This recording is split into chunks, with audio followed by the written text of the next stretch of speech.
Entrepreneur, author, and financial consultant Mark Bernstein helps high-performing entrepreneurial business owners create a vision for the future and follow through on their goals and intentions. Ange Honorato is a business growth strategist who blends psychology and business together to create conscious leaders and business owners who impact the world.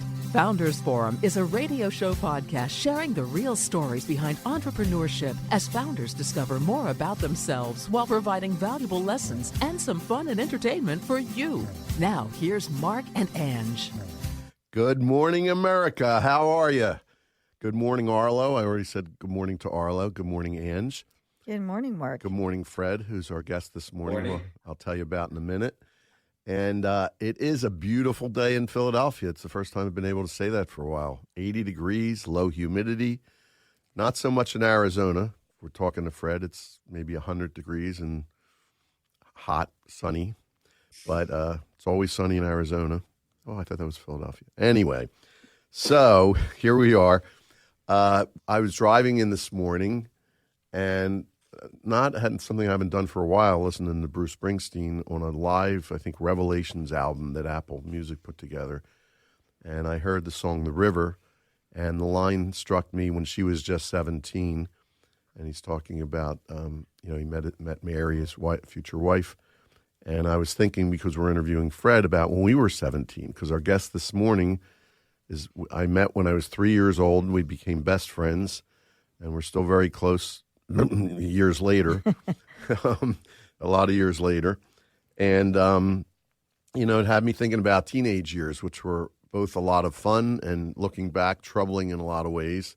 The beginning of sort of trying to figure out yourself, figure out where you fit in the world, which is certainly what a lot of his songs were about.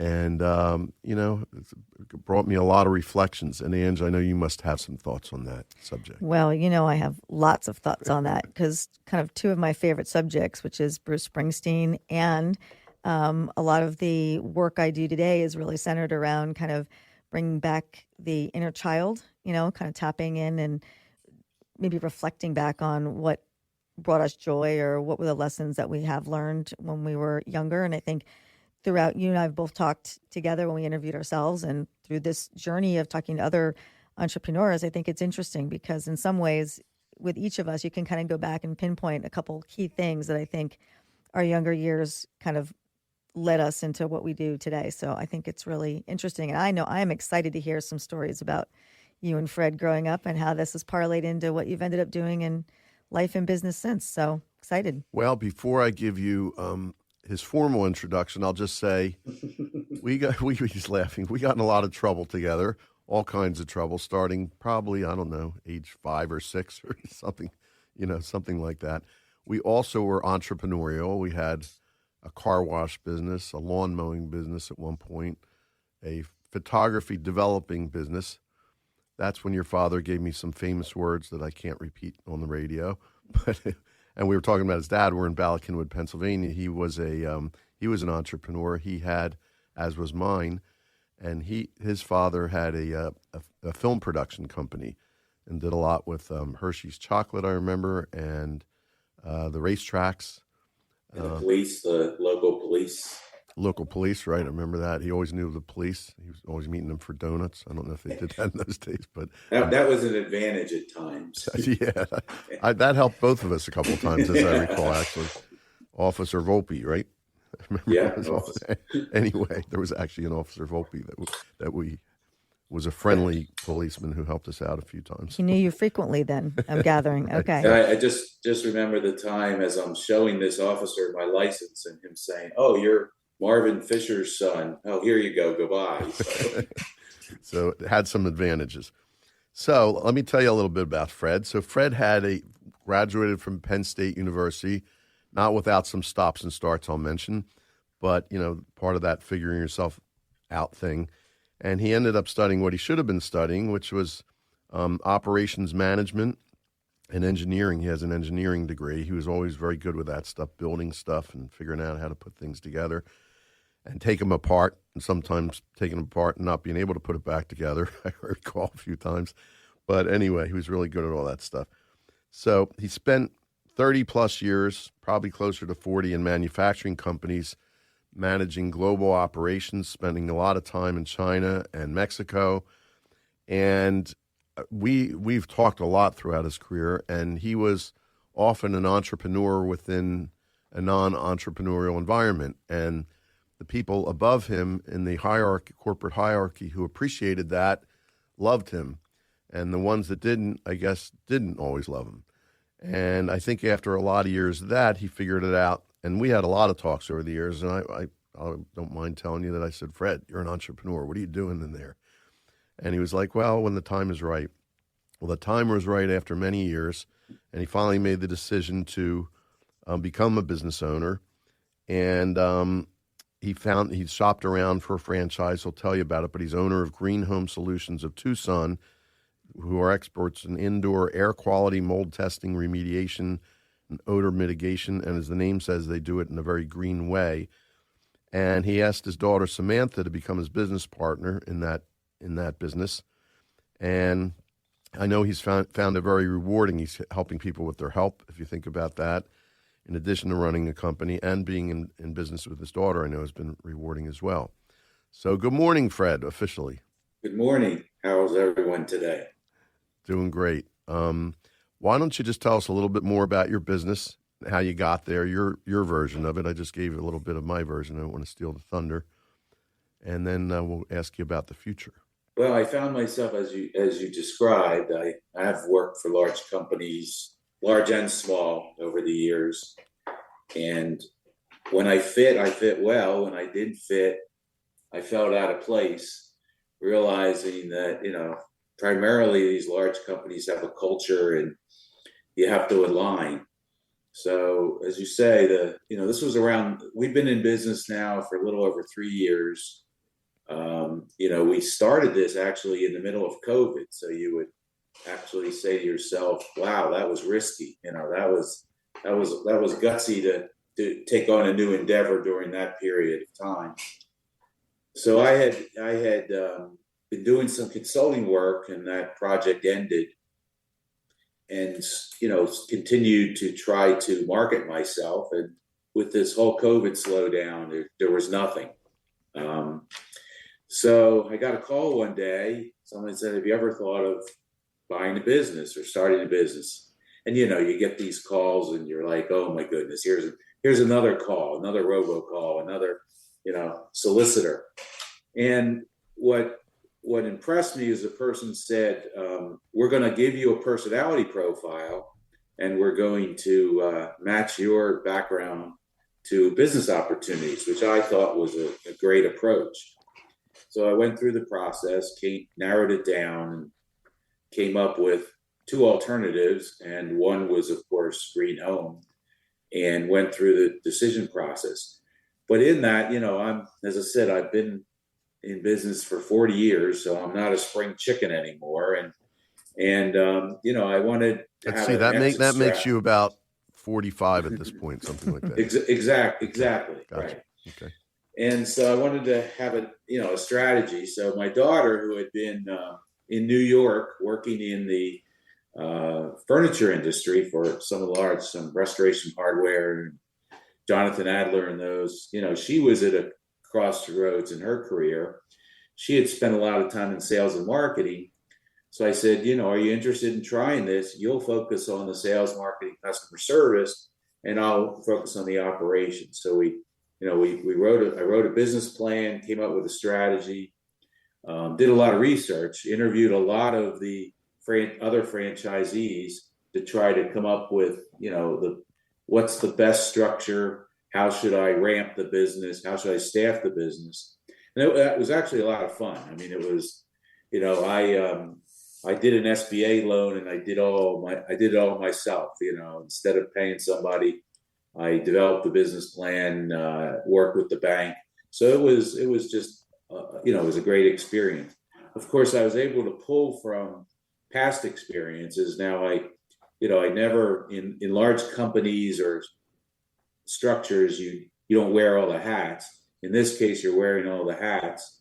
Fortunately, I had touched a lot of the pieces. I mean, I had actually run one of our businesses in Mexico City years ago. So I was dealing with everything. I was dealing from HR to sales to cash flow to, all the technical side. So I had a taste for that.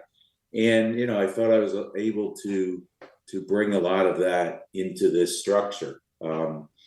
So the thing that I liked about it was a chance to help people, because indoor air quality, as I'm learning, is an issue. We build our houses tighter and tighter nowadays. They don't breathe.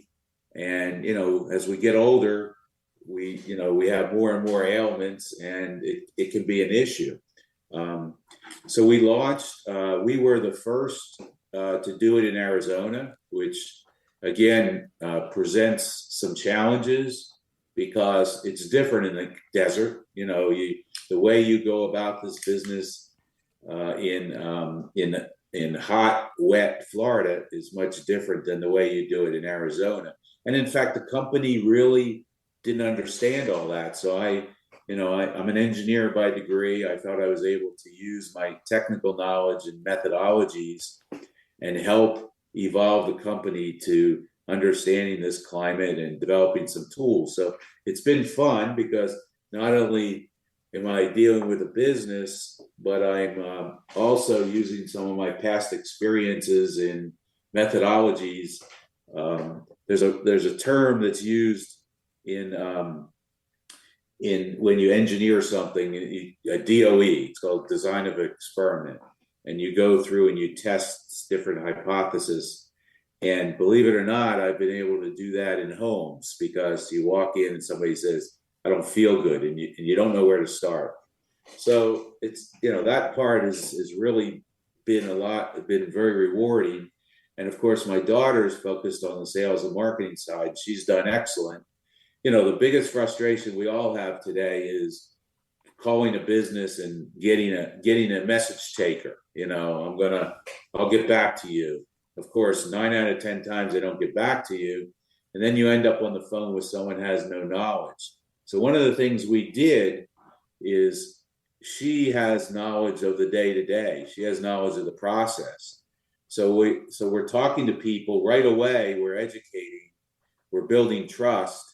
And, I always felt that was a gap in industry, especially with the way things evolve today. So that's been a very powerful marketing tool for us. So again, and I'll tell you an interesting story. So when you're part of a franchise, so two things I think are important. Mark talked about for years saying, "Fred, you ought to do something." And I think as we get older and get families and get set in our ways, it's harder to start from scratch. And if you would have told me to look at a franchise 20 years ago, I would have said you're crazy. And by the way, I'm not trying to do a franchise commercial here. So, but it does give you an infrastructure and a start point. So for someone who has that background or that desire, there is, I call it a straw man. There is a starting point, because it's hard when you get later years to kind of start from scratch with zero income and zero revenue because you've got responsibilities and family to take care of. So it gives you a way to do it. And of course, I have a brother that has franchises who did a similar thing, a little bit younger, but also pretty advanced in his career. Fred, real quick before we take a break, and then I'm going to let Ange take over and ask some questions. But I know you've had some acclaim within your franchise system. I think you're one of the faster growing franchises, if I'm not mistaken. And tell me about that. Tell me, because I know that they've been looking at you as a model in some ways. Tell me about that. Yeah, I mean, we have an annual conference, and we did receive a reward, and I think it's back to what I described as the model. We have a high close rate, and and of course this area it's an elderly community, so trust is a factor. They're used to getting ripped off.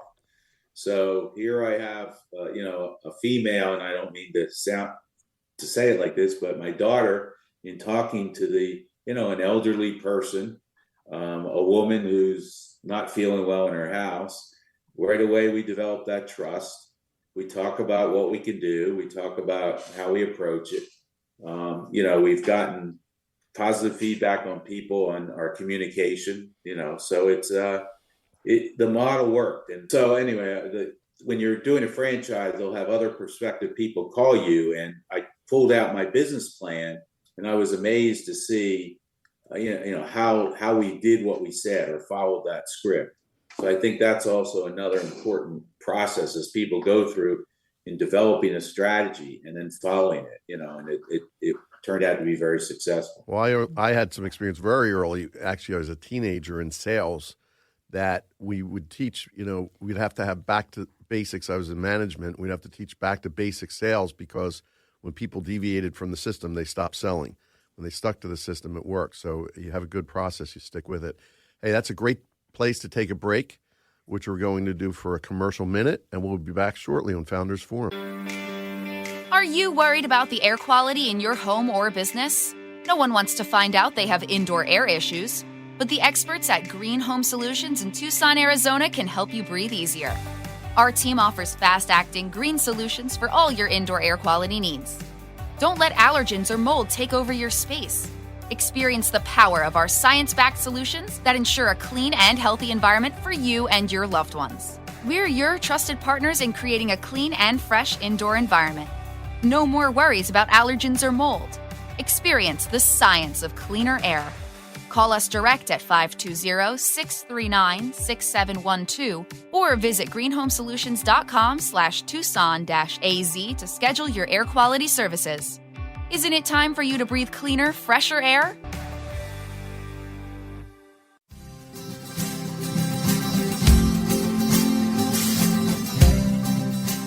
We're back on Founders Forum with our guest today, Fred Fisher of Green Home Solutions of Tucson. And Ange, I know you've been waiting. You've got some questions for Fred, so take it away. Yeah. So, Fred, I love your story because, I resonate with it very much. I've spent, almost 30 years in the corporate space as well, but have always felt, especially it's grown in the last, I'll say 10, 12 years in terms of my own entrepreneurial interest in ventures and things of that nature. So I understand very much when you say that, some organizations are primed for having an entrepreneurial spirit inside a corporation and others don't.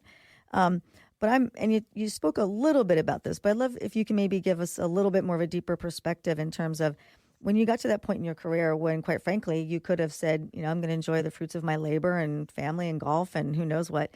What actually drove you to say, what, there's so much more gas in my tank and I've got more to bring and do, and what were some of the driving factors for you that wanted you to kind of, pick up a whole new leaf and do a whole second act?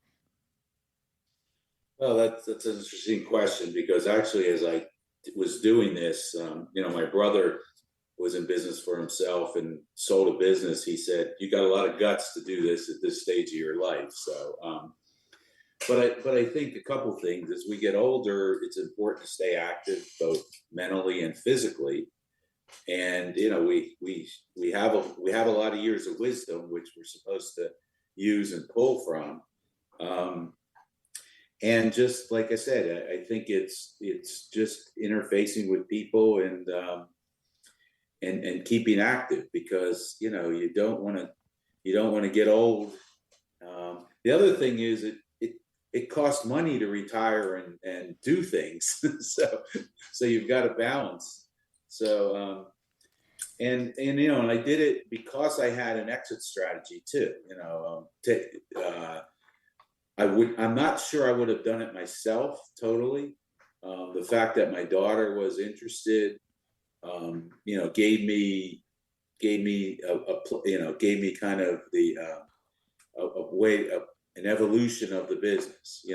Certainly we talk about I'm going to work for her, and the quicker we can do that, obviously that's the strategy. So. Yeah. So, I think on this show a lot, we always ask an entrepreneur if you could speak to your younger self, what advice would you give? But I'd like, almost mix that up a little bit. And I think what you're speaking about is if you were to speak with other folks that are ready to, or maybe at this point in life, what would you say to another person to say, hey, think about taking a risk at this point in career? You talk about having that support of your daughter, but do you have any advice or anything that you might say to someone else that's saying, I've done this for 40 years, but what's next? what would you say to that person that might help them get out of the house, get off the couch, and take a risk and do something different? And that will be a great lead into my next question, Fred. So, but I'd love to hear what you have to say. Well, I think, you have to recognize who you are and what your makeup is and where you fit. And, it's not for everyone.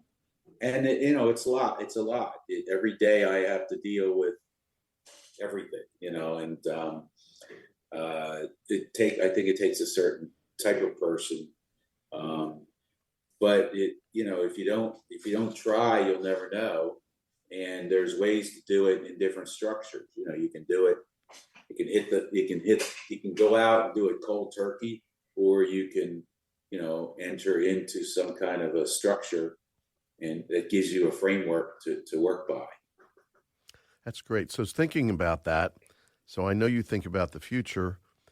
So I'm going to ask you a question. If this were this date 3 years from now, so 2026, and we're looking back on this date in 2023, what would have to happen over that 3-year period when you're looking backwards for you to feel like that was a successful time in your life?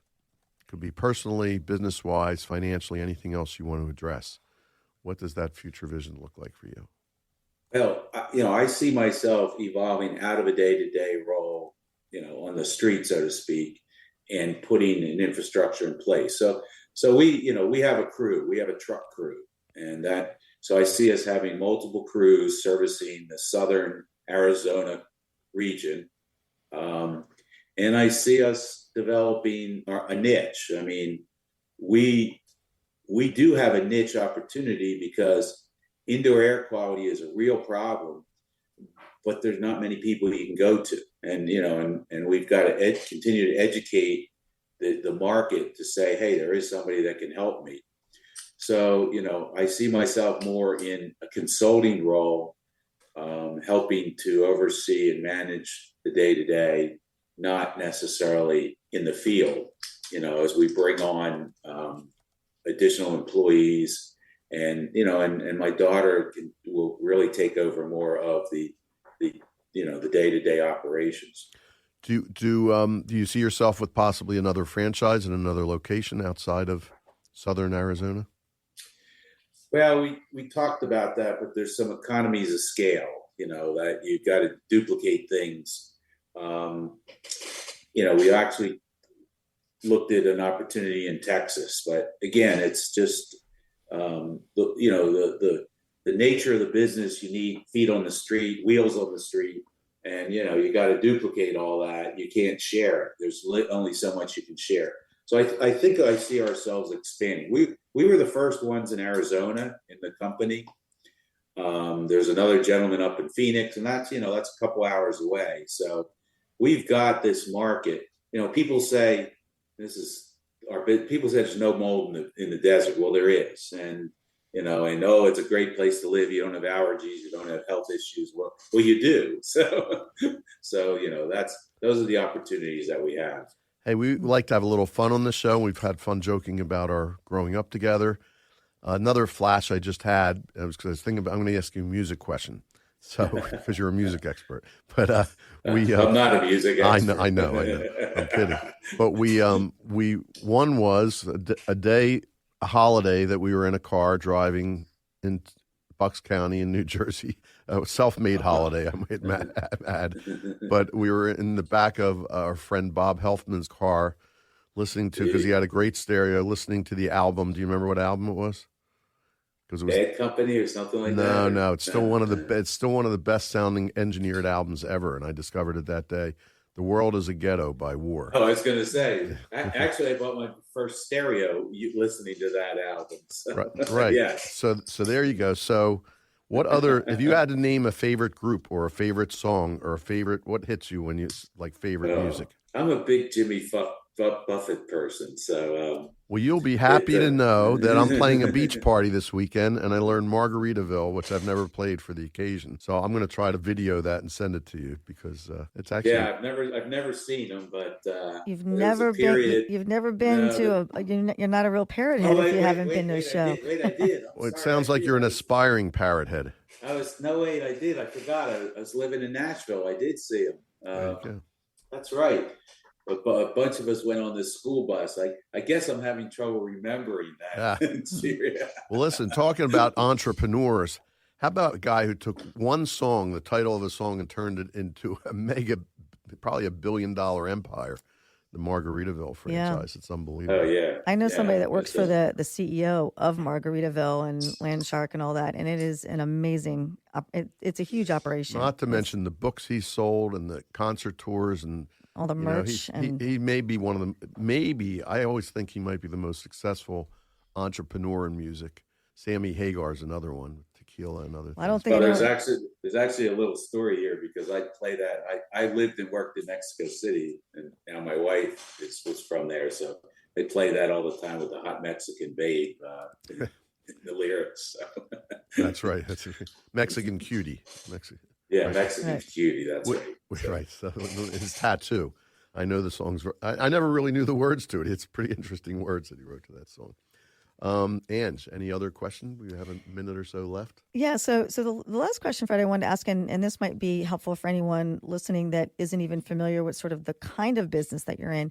As you're looking to, out there and trying to staff or continue to staff your organization, what type of person, you mentioned that personality assessment that you did that kind of matched you with this. As you extend that out to your teams, what type of personality trait, is it engineering? Is it technical folks? Is it, you mentioned the trust factor and all of that, but what kinds of people basically do you look for that would fit the culture that you're now creating?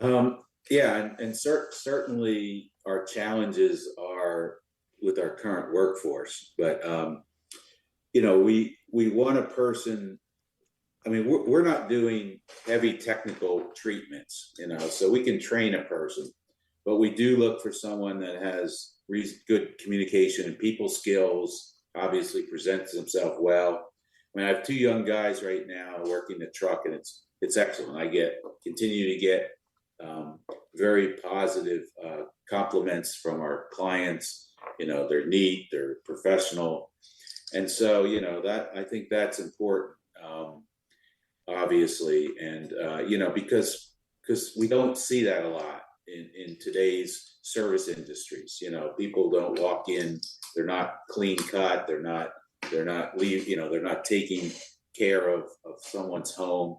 So, that's a factor. You're in someone's house, you're in their bedrooms, you're in their personal spaces, and, they have to feel like they trust this person, that they're not going to take advantage or steal something or break something. So, that's one of the factors. And it's not easy to find those people today. I've got some young people who think they're excited to make this a career. They see an opportunity that indoor air quality is a real issue as we move into the future because of, how people's healths are developing and how things are constructed. And they're excited about, hey, I want to become more knowledgeable. So. Fred, thanks so much. We're out of time, but it's been great. I'm sure there's a lot more we could talk about. Have a wonderful day on the golf course if you can get out today in the 100-degree heat of Arizona. 105. 105. Sorry to underestimate. Hey, thanks everyone for being here today on Founders Forum. We'll see you again next week.